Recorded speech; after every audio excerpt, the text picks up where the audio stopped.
लोगों को gun point पर मारा गया, लेकिन उसके बाद भारत ने जो जो कदम उठाए, ऑपरेशन सिंदूर जैसा एक बड़े ऑपरेशन को भी अंजाम दिया गया। लेकिन भारत से जिस तरह से डेलीगेशन को विदेश भेजा गया, आपने तो संसद में भी काम किया है, सरकार के साथ भी मिलकर डिस्कशंस का आप हिस्सा रहे हैं। जिस तरह से डेलीगेशन को विदेश भेजा गया, ख़ास तौर पर हम जब देखते हैं कि उसमें शशि थरूर दिखाई देते हैं प्रोमिनेंस के साथ में, उसमें असदुद्दीन ओवैसी दिखाई देते हैं बड़ी प्रोमिनेंस के साथ, और वो जिस तरह से विदेश में जाकर भारत का पक्ष रखते हैं, क्या आप मानते हैं कि सरकार ने एक बड़ा वेल कैलकुलेटेड एक ऐसा फैसला लिया जहां पर विपक्ष को साथ लेकर जब वो वहां पर गए तो इसने एक बड़ी लकीर खींची? हमला थोड़ी था, ये तो देश पे हमला था। तो जब देश पे हमला था तो देश का हर आदमी जाएगा।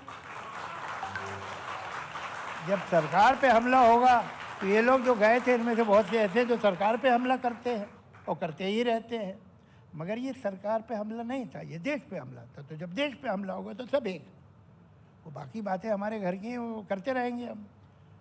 लेकिन ये आपने खासतौर से असदुद्दीन ओवैसी का क्यों जिक्र किया? क्योंकि उनकी स्पीचेस जो है बड़ी जबरदस्त वायरल हुई, और आप जानते हैं कि किस वजह से जिक्र किया। आपको हैरत क्यों है कि वो गए? नहीं, मुझे हैरत बिल्कुल नहीं हुई। आपने उनका जिक्र किया, मैंने शशि थरूर का भी जिक्र किया। नाम नहीं लिया? शशि थरूर का जिक्र किया साथ में। शशि थरूर तो कांग्रेस के हैं, बहुत अच्छा बोलते हैं और बहुत he is a very articulate person, और मुझे बहुत खुशी हो गए वो तो जितना, बिकॉज उन्हें यूएनओ का इतना एक्सपीरियंस है, इंटरनेशनल पॉलिटिक्स का जो एक्सपीरियंस है वो काम आएगा, कायम है उनके। और बाकी है कि ये बिल्कुल ये देश का इशू है, ये किसी पॉलिटिकल पार्टी का इशू नहीं है। तो जब देश का इशू होगा तो सब एक है और सब एक होना ही चाहिए। सर, आप खुद पाकिस्तान कई बार गए हैं, लेकिन इस हमले के बाद भारत और पाकिस्तान के रिश्ते जिस स्तर पर पहुंच चुके हैं, आपने क्या इतनी मैं कड़वाहट तो अब बहुत छोटा शब्द हो जाएगा, लेकिन क्या आपने इस तरह की स्थिति इससे पहले अभी तक के दौर में कभी अनुभव की? ये मैक्सिमम हाइट है? अरे भाई, ये काम तो ये लोग करते रहे हैं, ये कोई पहली बार का नहीं है। नहीं, सबसे बुरा दौर है ये। अब ये कहना मुश्किल है क्या कि अभी है तो हमें ये सबसे बुरा लग रहा है, लेकिन जब कश्मीर पे 48 में हमला हुआ था तो क्या हमें अच्छा लगा था? जब 65 में उन्होंने अटैक किया था तो क्या हमें ठीक लगा था? जब इन्होंने अभी करगिल में बैठ गए तो क्या हमें ठीक लगा? वो होता क्या है कि अभी ताज़ा ज़ख्म है तो हमें ज़्यादा इसकी तकलीफ़ है, लेकिन ये ट्रेडिशन है, ये ऐसा नहीं है कि पहली बार ऐसा हुआ है, ये होता ही रहा है। और हर बार वहाँ की जो सरकार है हाथ धो लेती है। हमें नहीं मालूम ये कौन लोग हैं, ये इनको नहीं मालूम था कि 48 में कौन लोग आए। वो उनको कहा भाई कोई ट्राइबल थे जो आ गए।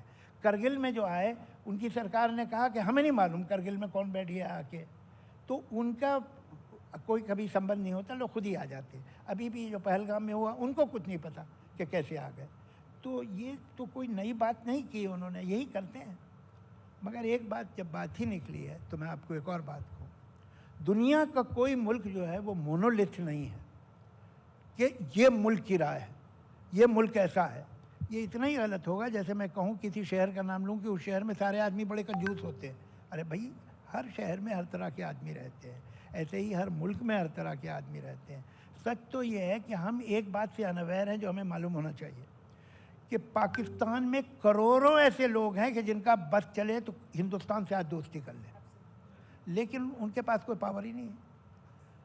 जो गवर्नमेंट है, वहाँ की एस्टेब्लिशमेंट जो है, वहाँ की जो आर्मी है और जो वहाँ का राइट विंग है, उसे नहीं सूट करता हिंदुस्तान से अच्छे रिलेशन।